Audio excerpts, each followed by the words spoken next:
அஸ்ஸலாமு அலைக்கும் வரஹ்மத்துல்லாஹி வபரகாத்துஹு. இது ஃபேஷன்காரர் நடத்தும் தினமும் ஒரு பயான் நிகழ்ச்சி. இந்த நிகழ்ச்சியுடைய தொகுப்பாக 25 நபிமார்களுடைய வாழ்க்கை வரலாறை பார்த்துக்கிட்டு இருக்கோம். ஒவ்வொரு நாள் ஒவ்வொரு நபிங்கிற வீதம். நேற்றைய பயானில் தாவூத் அலைஹிவஸல்லாம் அவர்களை பற்றி பார்த்தோம். இன்று அவருடைய மகன் சுலைமான் அலைஹிவஸல்லாம் அவர்களை பற்றி தான் பார்க்க போகிறோம். பனு இஸ்ராயில் மக்கள் வாழ்ந்த காலம், அந்த நாட்டில் ஒரு நீதிமான அரசன் இருக்கிறாரு. அவர் தான் தாவூத் அலைஹிவஸல்லாம்.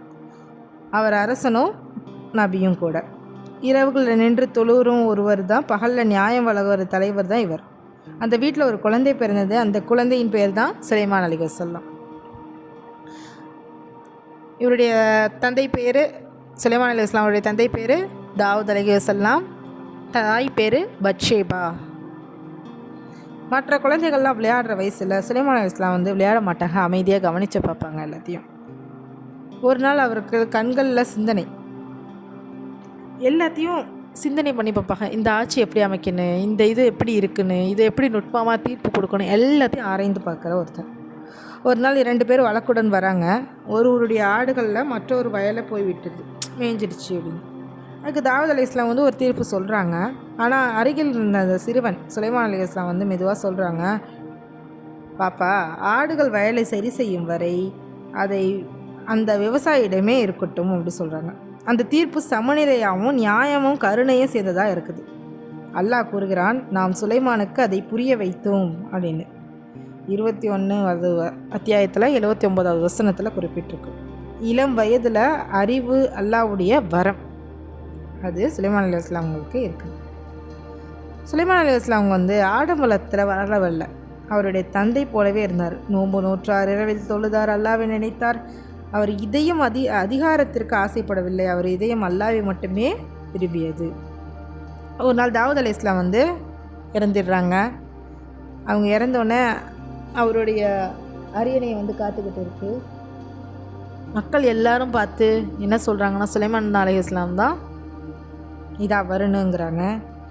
அதற்கு முன்னாடியே தாவூத் அலைஹிஸ்ஸலாம் அந்த 11 கேள்வி போட்டு வாரிசு யார் அப்படிங்கிறத பார்த்துருப்பாங்க. அப்பயும் அந்த திறமைசாலியானது சுலைமான் அலைஹிஸ்ஸலாம் தான். அதனால் அவர் அரசன் ஆகிறாரு. அரசன் மட்டும் இல்லாமல் நபியும் ஆகிறாரு. ஒரு இரவு அவர் தனியாக நிற்கிறாரு. தனியாக நின்று அவர் துவா கேட்குறாரு. உலக வரலாற்றே மாற்றிய துவா அதுதான். என் இறைவா, எனக்கு மன்னிப்பும் தா, எனக்கு பிறகு யாருக்கும் கிடைக்காத அரசாட்சியையும் தா அப்படின்னு கேட்குறாரு. அவர் அதிகாரத்தை கேட்கவில்லை, அவர் தௌஹீத் பரப்ப தான் கேட்குறாரு. அல்லாஹ் அந்த துவாவை ஏற்றுக்கொண்டான். அடுத்தது காற்று கட்டுப்பட்டப்பட்டது, ஜின்கள் சேவைக்கு வந்தது, பறவைகள்லாம் பேசிச்சு, விலங்குகள்லாம் மொழி புரிஞ்சிச்சு. ஆனால் அவர் ஒருபோதுமே அவர் பெருமை அடித்து பேசுறதில்ல. ஒவ்வொரு அற்புதத்துக்கு பிறகும் அவர் சொன்னது இருக்குது, இது இறைவனின் அருள் அப்படின்னு சொல்கிறாரு. ஒரு நாள் சுலைமான் அலைஹிஸ்ஸலாம் அவங்க தமது படையை ஆய்வு செய்கிறாங்க. அவருடைய படையில் பார்த்தோன்னா மனிதர்கள், ஜின்கள், பறவைகள் எல்லாருமே ஒழுங்காக இருக்காங்க. ஆனால் அப்போது அவர் கவனிக்கிறாரு, ஹூதுங்கிற ஒரு பறவை மட்டும் காணலை. அப்போ கேட்குறாரு, ஏன் நான் ஹூது பறவையை காணவில்லை அப்படின்னு கேட்கவும், அது வராவிட்டால் தண்டனை இருக்கும் அப்படின்னு சொல்கிறாங்க. அப்போ அந்த பறவை சில நேரத்திலே வருது. அது சொல்கிறது, நான் ஒரு நாட்டிலேருந்து வந்தேன், அங்கே ஒரு ராணி ஆட்சி செய்கிறாள், அவளுக்கும் மக்களுக்கும் செல்வம் நிறையா இருக்குது, ஆனால் அவள் அல்லாவை வணங்கலை, சூரியனை வணங்குகிறா, அந்த ராணி தான் பில்கீஸ் அப்படின்னு சொல்கிறாங்க. அவர் உடனே கோபப்படவில்லை, அவர் உடனே நம்பையும் விடவில்லை. அவர் சொல்கிறாரு, நீ உண்மை சொல்கிறாயா அப்படி பார்க்கலாம் அப்படின்னு சொல்கிறாரு. பின்னர் அவர் ஒரு கடிதம் எழுதி அந்த ராணிக்கு அனுப்புகிறாரு. அந்த கடிதத்தில் அல்லாவை மட்டும் வணங்குங்கள் அப்படிங்கிறத மட்டும் எழுதி அனுப்பியிருக்காரு. ஒரு பறவை தகவலை ஒரு பெரிய அரசன் கவனிக்கிறாரு. அவர் இதை சீரியஸாக எடுத்துக்கிட்டாரு. அதை ஆராய்ந்தார். அது மூலமாக ஒரு நாட்டுக்கு இறை நம்பிக்கை சென்றது. இது மூலிமா நமக்கு கிடைக்கிற பாடம் என்னன்னு பார்த்தோன்னா, சிறிய உயிரினம் என்றாலும் அவர் பயனற்றவன் இல்லை அப்படின்னு மதிக்காமல் இல்லை. அவர் அதையும் மதித்து ஒரு இதுக்கு பார்த்தாரு. அறிவு அல்லாவின் பொருள், செய்தி கேட்டால் உடனே நம்பாமல் ஆராயணுங்கிறதும், அதிகாரம் இருந்தாலும் தாழ்மை இருக்க வேண்டும் அப்படிங்கிறது தான் சொல்லியிருக்காங்க. சுலைமான் அலைஹிஸ்ஸலாம் ஒவ்வொரு அற்புதத்துலேயும் சொன்னார், இது என் இறைவன் அருள் அப்படின்னு தான் சொல்லியிருக்காரு. அதுக்காக அவர் பெருமை அடிச்சுக்கலாம் இது செய்யலை. எல்லாருமே இது என் இறைவன் அருள் அப்படி தான் சொல்லுவார். சுலைமான் அலைஹிஸ்ஸலாம் உங்களுக்கு இன்னொன்று கொடுத்ததில் அற்புதங்களில் ஒன்று என்னென்னா காற்றை கட்டுப்படுத்தும் சக்தி. இதுவும் சாதாரண விஷயம் இல்லை. மனிதனின் கட்டுப்படுத்த முடியாத இயற்கை சக்தியான காற்றையே அல்லாஹ் அவருக்கு கீழ்ப்படுத்தினான். குர்ஆன் சொல்கிறது, நாம் அவர் காற்றை சுலைமானுக்கு கீழ்ப்படுத்தினோம். அதன் காலை பயணம் 1 மாதம், மாலை பயணம் 1 மாதம். இது சூரா சஃபால குறிப்பிட்டிருக்கு. இதன் அர்த்தம் என்னன்னு பார்த்தோன்னா, ஒரு மனிதன் அல்லது ஒரு படையில் ஒரு இடத்திலிருந்து மற்றொரு இடத்துக்கு செல்ல 1 மாதம் ஆகும் தூரத்தை சுலைமான் அலைஹிஸ்ஸலாம் ஒரே நாளில் கடந்துருவார். இதுதான் அர்த்தம். சுலைமான் அலைஹிஸ்ஸலாம் அவங்களுக்கு ஒரு பெரிய அரியணை தலைமேடை இருந்தது. அதில் அவர் அமர்வார். அமைச்சர்கள், படையினர்கள், சேவனர்கள் எல்லாம் அதில் அமைந்து இருப்பாங்க. அப்போது காற்று அந்த மேடையை வேகமாக உயர்த்தி ஒரு இடத்திலிருந்து மற்றொரு இடத்துக்கு எடுத்து செல்லும். அது இன்றைய காலத்தில் இருக்கும் விமானத்தை விட அதிசயமான ஒன்று. அல்லாஹ் அது அவருக்கு கொடுத்த காரணம் பெரிய நாட்டை ஆட்சி செய்ய வேகமாக பல இடங்களுக்கு செல்ல வேண்டி இருக்கிறதுனால மக்களுக்கு பிரச்சனைகளை தீர்க்க இறை நம்பிக்கையை பரப்ப, அதாவது நியாயமான ஆட்சியை நிலைநிறுத்துறதுக்கு தான் அல்லாஹ் இந்த அதிசயத்தை கொடுத்தான். இவ்வளவு பெரிய அதிகாரம் இருந்தும் சுலைமான் அலைஹிஸ்ஸலாம் ஒருபோதும் பெருமை கொள்ளவில்லை. ஒவ்வொரு முறையும் அவர் சொல்றது என்னன்னா, இது என் இறைவன் அருள் அப்படின்னு சொல்றாங்க. அல்லாஹ் விரும்பினால் இயற்கையே மனிதனுக்கு கீழ்ப்படியும். அதிகாரம் கிடைத்தால் அது ஒரு சோதனை, அருள் கிடைத்தால் நன்றி சொல்ல வேண்டும். இதுதான் இந்த அற்புதத்தின் மூலமா சுலைமான் நபி நமக்கு கற்றுக் கொடுத்த பாடம். ஜின்கள் பல பெரிய வேலைகள்லாம் செய்தாங்க. அதில் பெரிய அரண்மனை கட்டினாங்க, அவர்களில் உயரமான மாளிகை கட்டினாங்க, அழகான அரண்மனை அமைத்தார்கள். மனிதர்களால் செய்ய முடியாத அளவுக்கு வேகமாகவும் வலிமையாகவும் வேலை செஞ்சாங்க. அழகான பொருட்களை தயாரித்தாங்க. அவர்கள் பெரிய பெரிய பாத்திரங்கள், அலங்காரங்கள், சிற்பங்கள் அவங்களெல்லாம் உருவாக்குனாங்க. கடலில் மூழ்கி வேலை செஞ்சாங்க. சில ஜின்கள் கடலில் மூழ்கி முத்துக்கள் மற்றும் விலை மதிப்புள்ள பொருட்கள் எல்லாம் எடுத்தாங்க. மனிதனால் எளிதாக இதை செய்துவிட முடியாது, ஆனால் அவங்க செஞ்சாங்க. ஜின்கள் சுலைமான் அலைஹிஸ்ஸலாம் அவங்களுக்கு கட்டளைக்கு கட்டுப்பட்டவர்களாக இருந்தாங்க. யாராவது கட்டளையை மீறினால் அவர்களுக்கு தண்டனை இருந்தது. அவர்கள் பயத்துடனே வேலை செய்வாங்க. ஒரு நாள் சுலைமான் அலைஹிஸ்ஸலாம் அவங்க நின்றபடி இருந்தார். அவர் ஊன்றுகோலர் மீது சாய்ந்து கொண்டிருந்தார். அந்த நேரத்தில் அவர் மரணம் அடைந்துட்டார். ஆனால் ஜின்கள் அதை தெரியாமல் இவர் இன்னும் உயிரோடு தான் இருப்பதாக நினச்சிக்கிட்டு ஜின்கள்லாம் தொடர்ந்து தான் வேலையை பார்த்துக்கிட்டு இருக்கு. அப்போ ஒரு சிறிய பூச்சி அந்த குச்சியை மெதுவாக தின்றது. குச்சி உடைந்ததால் சுலைமான் அலைஹிஸ்ஸலாம் அவங்க கீழே விழுந்தாங்க. அப்போ தான் ஜின்கள் உணர்ந்தாங்க இவர் இறந்து விட்டார் என்று. இந்த சம்பவம் ஒரு பெரிய விஷயத்தை சொல்லுது. ஜின்களுக்கு மறை அறிவு இல்லை. அவர்கள் எதிர்காலம் அல்லது மறை விஷயங்களை அறிய முடியாது. அனைத்து மறை அறியும் அல்லாஹ்வுக்கு மட்டுமே தெரியும். இது மூலயமா நமக்கு கிடைச்ச பாடம் என்னன்னா, வலிமை இருந்தாலும் அது அல்லாஹ்வுடைய அருள், அதிகாரம் இருந்தாலும் அது ஒரு சோதனை, மறை அறிவு யாருக்கும் இல்லை. சுலைமான் அலைஹிஸ்ஸலாம் அவங்களுடைய இன்னொரு அற்புதங்களில் ஒன்று பார்த்தோன்னா, விலங்குகளுடைய மொழியை புரிந்து கொள்ளும் திறன். அதனால தான் ஒரு சிறிய எறும்போட குரலை கூட அவர் புரிந்து கொண்டார். ஒரு நாள் சுலைமான் அலைஹிஸ்ஸலாம் அவங்க அவர் பெரிய படை பயணம் செய்து கொண்டிருந்தது. அப்போ அந்த படை பயணத்தில் மனிதர்கள், ஜின்கள், பறவைகள் எல்லாம் இருந்தாங்க. எல்லாரும் ஒன்றாக சேர்ந்து கொண்டிருந்தாங்க. அது அவர்கள் ஒரு பள்ளத்தாக்கு அடைந்தாங்க. அது எறும்புகள் வாழும் இடம்.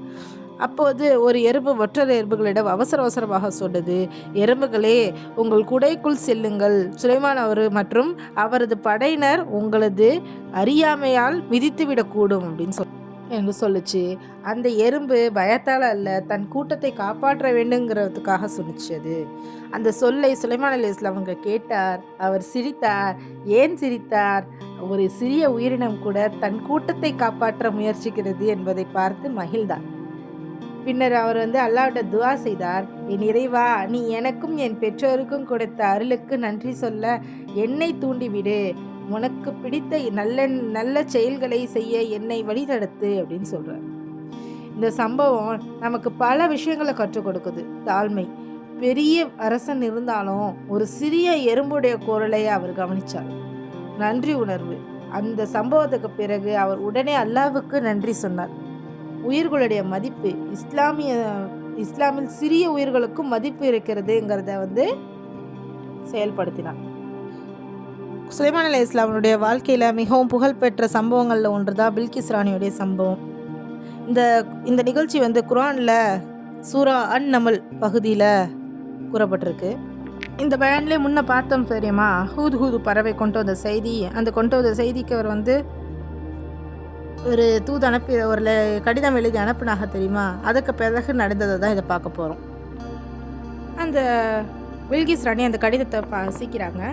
வாசிச்சுட்டு அவங்க அமைச்சர்களை கூப்பிட்டு சொல்கிறாங்க, ஒரு சக்தி வாய்ந்த அரசரிடமிருந்து கடிதம் வந்திருக்குது, நம்ம என்ன செய்யலாம் அப்படின்னு கேட்கவும் அமைச்சர்கள்லாம் சொல்கிறாங்க, நாங்கள் போருக்கு தயாராக தான் இருக்கோம் அப்படின்னு சொல்கிறாங்க. ஆனால் உடனே பில்கிஸ் ராணி வந்து போருக்கு தயாராகலை. போருக்கு முன்னாடி ஒரு பரிசை சுலைமான் அலைஹிஸ்ஸலாம் அவங்களுக்கு வந்து அனுப்புனா, அவர் இனியது பரிசு கொடுத்தால் அவர் சமாதானமாகிவிடுவார். சுலைமான் அலைஹிஸ்ஸலாம் வந்து அந்த பரிசை ஏற்கலை. அவர் சொன்னார், அல்லாஹ் எனக்கு கொடுத்தது உங்கள் செல்வத்தை விட அதிகம் அப்படி சொல்கிறாங்க. பில்கிஸ் ராணி வருவதற்கு முன் சுலைமான் அலைஹிஸ்ஸலாம் வந்து தனது கூட்டத்திடம் கேட்குறார், அவளுடைய அரியணையை அவள் வருவதற்கு முன் யார் கொண்டு வர வேண்டும் அப்படின்னு ஒரு முடிவும் கேட்குறாங்க. ஒரு வலிமையான ஜின் சொன்னது, நான் அதை கொண்டு வருவேன், நீங்கள் எழுந்து நிற்பதற்கு முன் அப்படின்னு சொல்லுது. ஆனால் ஒரு அறிவு கொண்ட மனிதர் சொல்கிறாரு, நான் அதை ஒரு கண் இமைக்கும் நேரத்தில் கொண்டு வருவேன் அப்படின்னு சொல்கிறாரு. உடனே அந்த அரியணை அங்கே வந்தது. அரியணை வந்த உடனே சுலைமான் அலைஹிஸ்ஸலாம் அவங்க உடனே சொல்கிறாங்க, இது என் அல்லாவின் அருள் அப்படின்னு சொல்கிறாங்க. பில்கிஸ் ராணி வந்து சுலைமான் அலைஹிஸ்ஸலாம் அவங்கள வந்து சந்திக்க வந்தார். அவர் வந்து ஒரு மாளிகைக்குள்ளே அழைத்து சென்றார். அந்த மாளிகை தரை வந்து கண்ணாடியால் செய்யப்பட்டிருந்தது. அதுக்கு கீழே தண்ணீர் ஓடிக்கொண்டிருந்தது. ராணி அந்த தண்ணீர் என்று நினைத்தார். ஆனால் அது தனது உடையை உயர்த்தினார். அவர் சுலைமான் அலைஹிஸ்ஸலாம் அவங்க சொன்னாங்க, இது தண்ணீர் இல்லை, கண்ணாடி தரைன்னு சொன்னாங்க. அப்போது ராணி உணர்ந்தால் இது சாதாரண அரசன் அல்ல அப்படின்னு. உண்மையெல்லாம் புரிந்து கொண்டு பில்கிஸ் ராணி சொல்கிறாங்க, என் இறைவனை நான் துன்புறுத்தி கொண்டேன். இப்போது சுலைமானுடன் சேர்ந்து உலகங்களின் இறைவனான அல்லாவுக்கு நான் சமர்ப்பணமாகிறேன் அப்படின்னு சொல்கிறேன். அதாவது இஸ்லாமை ஏற்றுக்கொண்டான்.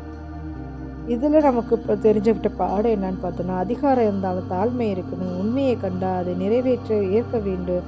செல்வம் இல்லைனாலும் இறைவனுடைய தான் இறை நம்பிக்கை தான் பெருசு. நல்ல அழைப்பால் மனிதன் மாற்ற முடியும். இவருடைய இறப்பு பார்த்தோன்னா நம்ம ஜின்கள் வரலாறுல ஜின்கள் பகுதியிலேயே பார்த்துருப்போம். அவர் நின்றபடியே மரணம் இருந்தால் ஜின்கள் கூட அறியவில்லை. அதிகாரம் இருந்தாலும் மரணம்ங்கிறது தவிர்க்க முடியாத ஒன்று. இன்று நாம் சுலைமான் அலைஹிஸ்ஸலாம் அவங்களுடைய வாழ்க்கையை கேட்டோம். அவர் உலகத்தில் யாருக்கும் கிடைக்காத அரசை பெற்றவர். ஆனால் இறுதியில் சொன்னது என்னன்னா, இது என் இறைவன் அருள். அது நமக்கு ஒரு சிறிய வீடு, சிறிய சம்பளம், சிறிய குடும்பம் இருந்தாலும் நம்ம நன்றி இருக்கிறதா? இல்லை. அல்லாஹ் நம்ம சுலைமான் அலைஹிஸ்ஸலாம் போல் நன்றியுள்ளவர்களாக ஆக்குவானாக. ஆமீன்.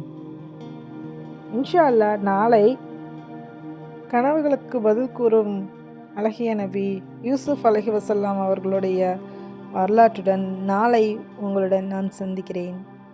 அஸ்ஸலாமு அலைக்கும் வரஹ்மத்துல்லாஹி வபரகாத்துஹு. இந்த பயன் பயனுள்ளதாகவும் பிடித்ததாகவும் இருந்துச்சுன்னா லைக் பண்ணுங்கள், ஷேர் பண்ணுங்கள், சப்ஸ்கிரைப் பண்ணுங்கள், மறக்காமல் பெல் ஐக்கானை ப்ரெஸ் பண்ணுங்கள்.